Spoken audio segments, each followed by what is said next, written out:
ancaman pidana maksimal, tentunya semua masih terbuka. Melihat peluang Ferdy Sambo divonis hukuman sesuai tuntutan, seumur hidup penjara. Ferdy Sambo masih punya kemungkinan untuk divonis dengan hukuman maksimal pada kasus pembunuhan Brigadir Yosua. Ini seperti dikatakan pakar hukum pidana dari Universitas Tarumanegara Heri Firmansyah.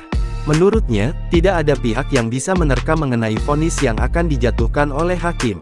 Ke Sambo gitu kan. Ya, sekali lagi kita belum bisa menerka nih putusan hakim nih, karena putusan hakimnya jenisnya bisa saja sama dengan tuntutan, bisa lebih berat atau lebih rendah. Tapi kalau melihat, meski demikian, Heri menyebut potensi hakim menjatuhkan hukuman pidana maksimal masih sangat terbuka. di peluang ancaman pidana maksimal, tentunya semua masih terbuka begitu ya, karena masih terbuka ya. Terbuka karena bagaimanapun hakim kan menilai dari keterangan, rangkaian keterangan tadi, apakah dari keterangannya itu ada yang meringankan, misalnya poinnya ketika dia menyatakan bahwa dia adalah anggota polisi yang puluhan tahun mengabdi, belum pernah cacat gitu ya. Di sisi lain, dalam kasus ini adalah pembunuhan berencana dan melibatkan banyak orang, bahkan di catatan surat tuntutan jaksa itu kan mohon maaf ini mencoreng citra institusi kepolisian kan. Dan juga ini perkara ini jadi atensinya dunia internasional juga. Dalam kasus itu terdapat 5 terdakwa yang sudah menjalani sidang tuntutan.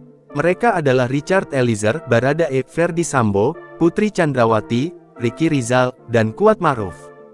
Dalam tuntutannya, jaksa menilai kelima terdakwa terbukti bersalah melakukan tindak pidana pembunuhan terhadap Brigadir J yang direncanakan terlebih dahulu. Kelimanya dinilai melanggar pasal 340 Kitab Undang-Undang Hukum Pidana KUHP, junto pasal 55 ayat 1 ke 1 KUHP.